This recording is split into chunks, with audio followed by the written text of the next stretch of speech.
On est sur la vidéo de la première trotte qui burn tout seul. Une trotte vendue seulement 499 €. De toute façon, dans cette vidéo, je vais tout vous dire sur cette 12 pouces parce que vous avez vu, les roues sont énormes. Bref, c'était pas prévu, mais ça va être un test ultime. Ultime par la pluie, par la batterie, par la puissance. Je vous souhaite un bon visionnage. Bonjour à tous et bienvenue. Moi c'est Electron, je vous invite dans cette vidéo à découvrir une trottinette électrique à seulement 499 € avec des spécificités complètement dingues. Déjà, pour les roues, on est en 12 pouces, ça veut dire qu'on va avoir des grandes roues, et les grandes roues ça favorise le confort, la tenue de route, ça favorise aussi les franchissements.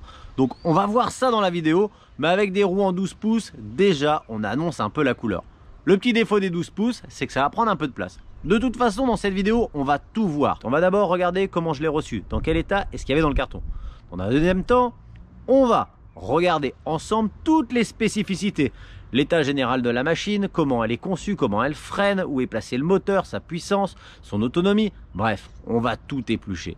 Et puis dans un troisième temps, j'emmène rider la machine. Elle est chargée à bloc, donc on va voir son autonomie, mais pas seulement. Sa puissance, son freinage, sa tenue de route dans la généralité. Et puis après, je vous fais un bilan positif et négatif sur la machine. Avant que la vidéo ne commence, moi j'ai une chose à faire, celle de vous inviter à foncer me rejoindre sur la chaîne. On est déjà très nombreux et franchement je vous en remercie, mais il y en a encore quelques-uns, des petits filous qui sont pas abonnés. Alors foncez y remédier, ça coûte rien, c'est gratuit et franchement ça me soutient énormément.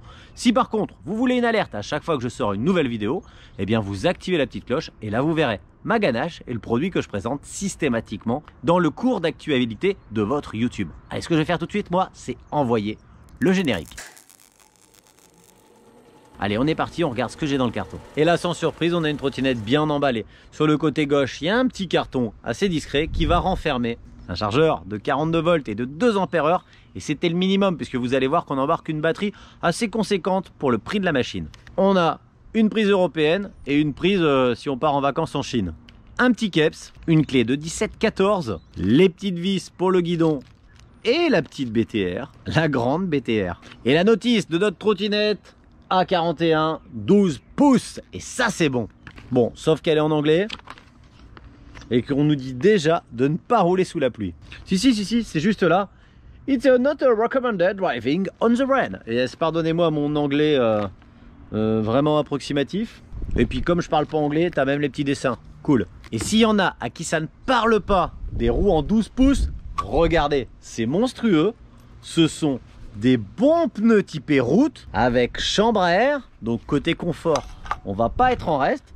Et puis regardez, à l'intérieur, dans le cœur de cette roue, on va même avoir un frein à tambour. En fait, le frein à tambour, il est actionné par un câble. Et à l'intérieur, vous avez une mâchoire qui gonfle et qui vient s'écraser contre les bords de jantes et qui va procurer normalement un freinage bon en toutes circonstances. Bon, on a du polystyrène, du polystyrène, du polystyrène, du polystyrène et encore du polystyrène. D'ailleurs, si jamais vous avez une idée d'une chanson qui pourrait aller avec l'ouverture des cartons, n'hésitez pas, envoyez-moi ça sur mon Instagram et j'en sélectionnerai la meilleure. Je plaisante bien entendu, mais regardez, ici, avant de monter le guidon, pensez bien à venir connecter le display. Ça fait la différence entre une trottinette qui marche et une trottinette qui marche pas, enfin qui roule. Et juste après, eh bien, on peut placer le guidon, je vais mettre les vis. Pendant ce temps-là, je vois que j'ai un visuel sur la machine. Un bon gros garde-boue arrière avec un renfort, un grand deck. Sur l'avant du deck, on a aussi une partie du châssis. D'ailleurs, ce dernier est tubulaire et va nous permettre très facilement d'y accrocher un antivol. Ça, c'est plutôt pas mal. Moi, je vous donne rendez-vous tout de suite pour les spécificités. Du coup, changement de lieu pour parler des spécificités. Bon, j'ai monté la roue avant. J'ai galéré un tout petit peu là pour trouver un peu le bon système pour la monter. En fait c'est tout simple, hein. On a une rondelle, une entretoise et puis à l'extérieur on a la rondelle qui vient maintenir ici sa position avec un petit picot qu'on plante et ensuite eh bien le petit écrou qui va bien. Ici clairement c'est vraiment très juste, moi ça touchait un peu donc j'ai exercé une pression pour écarter cette tige qui tient le garde-boue. Et après je l'ai replié, du coup ça recule un petit peu la position du garde-boue, enfin plutôt ça l'avance et ça permet d'avoir un petit passage ici au niveau du deck parce que sinon c'est juste et ça a tendance à toucher un peu. Alors mis à part ça, voilà, j'ai passé une petite demi-heure, même 3/4 d'heure à monter la machine.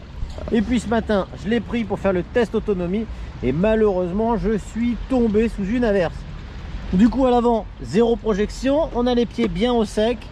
À l'arrière, il va manquer ici 1 cm ou 2 pour éviter d'avoir des projections au niveau du dos. Au niveau du deck, c'est quand même bien fermé. Il n'y a pas trop de raison qu'il y ait des infiltrations. Le deck, il est fermé par le haut avec ce petit couvercle. Donc là, moi, je pense pas qu'on ait des infiltrations.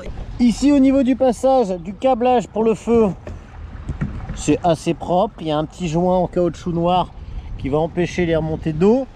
Regardez ici, là, au niveau de l'entrée du câble moteur, c'est pareil. On a un petit joint noir qui va nous permettre de ne pas avoir trop d'infiltration quand on est surpris par une averse. Et du coup, maintenant, on en vient aux spécificités. Et là, dans la roue arrière, on voit bien que le moteur, il est assez gros, c'est normal. C'est un moteur de 500 watts. Il est alimenté par une batterie qui est cachée là dans le deck en 36 volts et 15 ampères-heure. Donc on va avoir une bonne batterie. On nous annonce entre 40 et 50 km d'autonomie, ce qui est quand même pas mal.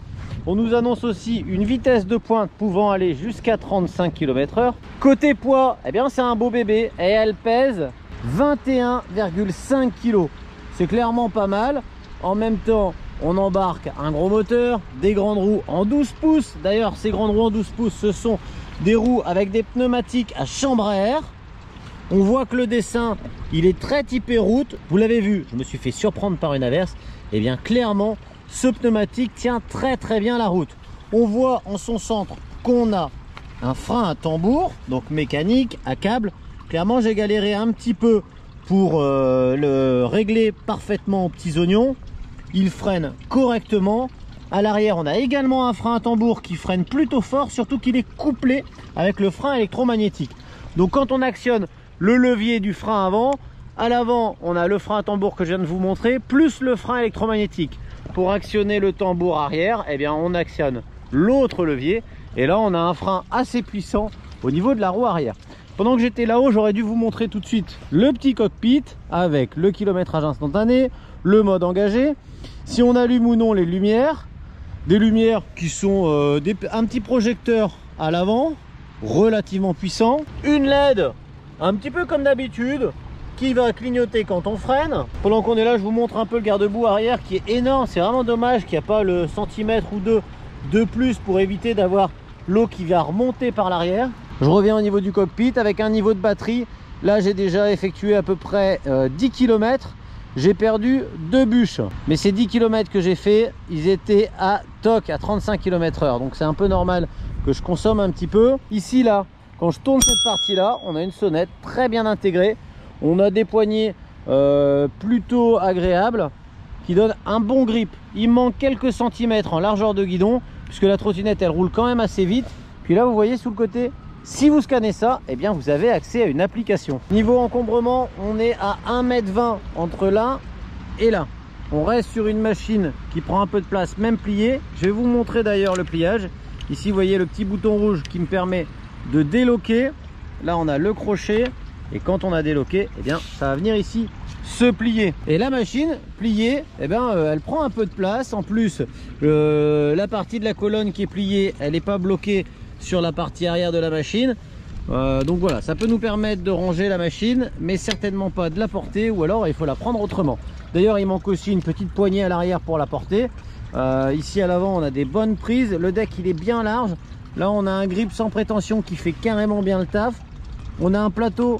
Là, c'est du métal. Donc l'ensemble de la conception est assez solide. Niveau roulage, franchement, ça passe bien un peu partout. On n'est pas trop, malgré le fait qu'on est sur des roues en 10 pouces. J'ai dégonflé et regonflé le pneu arrière pour bien le centrer parce qu'il n'était pas tout à fait au centre. J'ai quand même reçu une machine en parfait état. Il n'y a pas de griffe nulle part.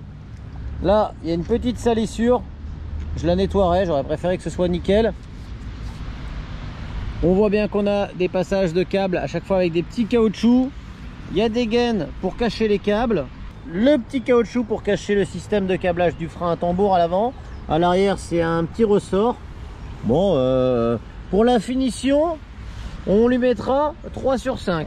Allez, ouais, 3 sur 5. On est quand même sur quelque chose de robuste.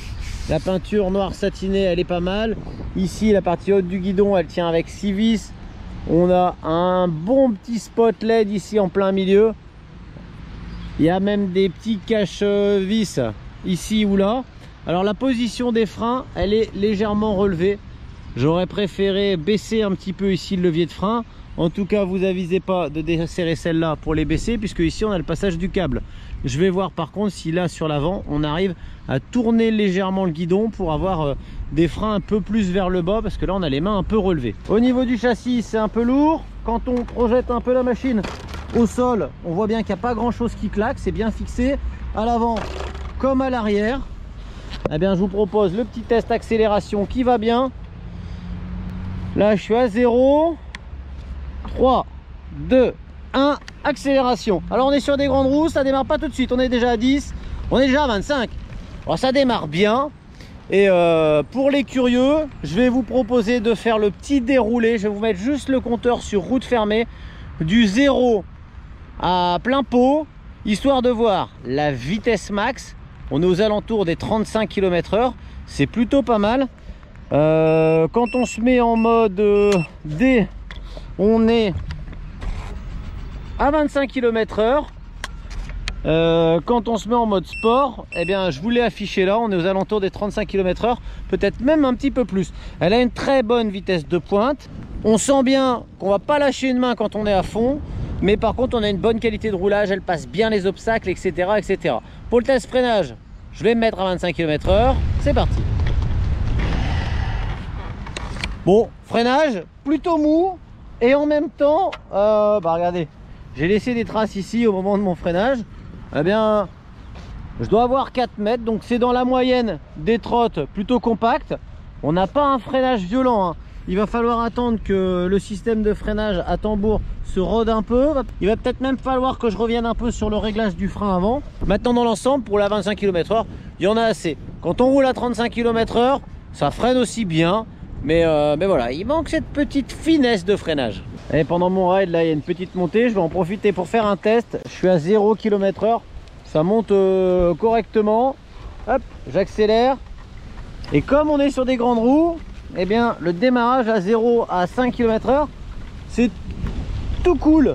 Mais vous voyez que malgré tout, j'arrive à monter facilement. Là, avec mon sac à dos, mes affaires, etc., je dois être à 80 kg. Et franchement, ça va monter sans forcer. Voilà, la force tranquille. Si la montée était plus longue, je suis certain que j'arriverais à atteindre les 25 km/h sans problème. Là où on sent bien la puissance de la machine et les grandes roues, c'est après 20 km/h. On sent qu'elle s'élance dignement vers les 35 km/h. J'arrive dans un test fatal. C'est un truc que d'habitude je ne prends pas parce que vraiment ça secoue. C'est plein de petites bordures alignées sur une cinquantaine de mètres avec un peu de cailloux. Et franchement, regardez. Voilà, 12 pouces. C'est assez redoutable, hein. Bon, forcément ça secoue, mais si je suis capable de passer ça avec une seule main sur le guidon, c'est bien qu'on a des bonnes capacités de franchissement. Et du coup, là je vous ai laissé le son, vous entendez un peu la partie ici qui fait pas de bruit, hein, tout est bien assemblé. L'heure du bilan est arrivée et j'ai fait exactement 26 km tout rond. On pourrait en faire un peu moins si on avait la gâchette plus lourde. Et en roulant tout le temps à 35 km/h. Là j'ai alterné du mode normal et du mode au-dessus de 25 km/h. Si vous roulez à 25 km/h, vous ferez les 40 km annoncés par la marque. Si vous roulez un peu en mode éco, vous irez peut-être chercher les 50 km. En tout cas, je l'ai vraiment éprouvé. Je vous ai parlé tout à l'heure de l'application. En fait, il y a 3 applications qui se ressemblent. Je l'ai trouvé, je vous mets le lien en description. L'application est assez minimaliste, mais on peut activer et désactiver le régulateur de vitesse. On peut activer et désactiver le démarrage sans pousser avec le pied. Donc plein de petites choses qui sont plutôt sympas. On peut aussi enregistrer ses parcours. Bon voilà, elle est minimaliste, mais franchement, elle fonctionne bien. Je peux même verrouiller la machine. On va regarder ce que ça donne quand elle est verrouillée. On le voit ici sur le tableau de bord. Ah, elle freine, donc faut la porter, elle fait 21 kg. Donc pour des petites courses, c'est pas mal, ça peut dépanner. Et surtout, c'est très fluide, ça fonctionne bien. Déverrouillage, voilà, elle est prête à partir. Et ben c'est plutôt cool. Allez, les points négatifs que je vais relever sur la machine. Eh bien, le premier, c'est sûr, c'est parce que moi j'ai dû cintrer moi-même ces petites barres là pour pas que le garde-boue claque dans le deck. Après j'ai galéré un petit peu à trouver le sens des rondelles, mais c'est peut-être parce que j'étais pas dégourdi ou pas très bien réveillé. Regardez, c'est assez simple, hein. Là il y a l'entretoise, une rondelle dedans, la rondelle qui vient se planter dans la partie de la fourche, et enfin l'écrou final. J'ai fait la pression des pneus comme d'habitude à 3,5 bars. On pourrait la mettre un petit peu moins gonflée puisque ce sont des grandes roues en 12 pouces. Pensez vraiment à bien gonfler vos machines tout le temps dès le déballage, et ce une fois par mois. Les points positifs, eh bien c'est clairement son confort, la grande place qu'on peut avoir à bord, une batterie de 36 volts et de 15 ampères heure, ça fait quasiment 550 watts heure, et c'est clairement pas mal. Elle tient bien sur sa béquille, elle passe partout, elle est confortable, elle tient bien la route, elle est originale, j'allais dire elle est jolie, mais oui, c'est plutôt sympa. Et la place qu'on a à bord est vraiment pas mal. J'aurais préféré cependant un guidon un peu plus large, mais dans la globalité, je l'ai bien fait souffrir, je l'ai même mis sous la pluie, et elle s'en est vraiment bien sortie. Du coup, eh bien voilà, une vidéo de plus sur la chaîne. D'ailleurs, si vous voulez pas les rater, vous le savez, on s'abonne, on active la cloche. Dites-moi ce que vous pensez de cette idée de machine à moins de 600 € en 12 pouces. Franchement, moi je trouve ça plutôt pas mal. C'est sûr que c'est pas compact, mais voilà, au moins c'est efficace, et puis c'est pas si cher. Ah oui, j'aime bien aussi ça, la fenêtre là, plutôt sympa, vraiment cool. Bon, cette trotte, vous le savez, elle vient du site GTXR, le lien il est en description. Ils ont pas mal de machines pas très chères, et donc voilà. Merci à vous d'avoir suivi cette vidéo, à bientôt et bon ride.